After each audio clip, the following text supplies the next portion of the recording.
আছেন hello viewers, আপনাদের মাঝে আবারও ফিরে আসলাম একটি সুন্দর ভিডিও নিয়ে।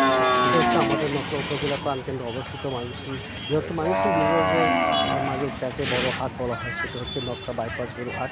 এই হাটে রয়েছে বিভিন্ন প্রজাতির গরু। এখানে আপনি যদি কেনাকাটা করার জন্য আসেন, আপনারা সার্বিক সকল প্রকার সুযোগ সুবিধা পেয়ে থাকেন।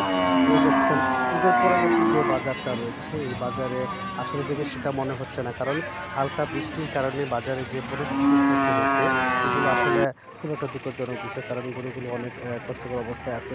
তারপরেও মানুষ বেচাকেনার দিক থেকে ঊর্ধ্বগতিতে আছে।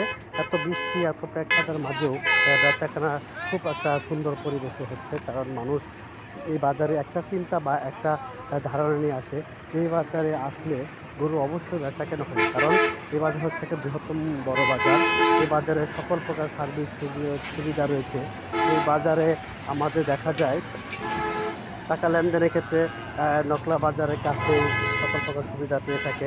এইখানে বিভিন্ন দূর দূরান্ত থেকে পাইকার বা পাখিরা আসে, তারা তাদের সার্বিকভাবে সহযোগিতা পেয়ে থাকে। প্রশাসনিক দিক থেকে এই বাজারে সুরক্ষা ব্যবস্থা রয়েছে। দেখেন এবারে আজকে যে বাজারের যে পরিস্থিতিটা খুব একটা দুঃখজনক, কারণ বাজারে অনেক বৃষ্টির কারণে চতুর্থাকে কাদা হয়ে গেছে।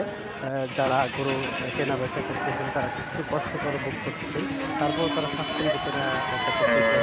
এটা হচ্ছে আমাদের বর্তমানে যে বাজারের পরিস্থিতিটা। এখন ঈদের পরবর্তী বাজার, আসলে এরকম হওয়ার কথা না, তারপরেও দেখা গেছে বাজারের পরিস্থিতি মোটামুটি স্বাভাবিক অবস্থায় আছে।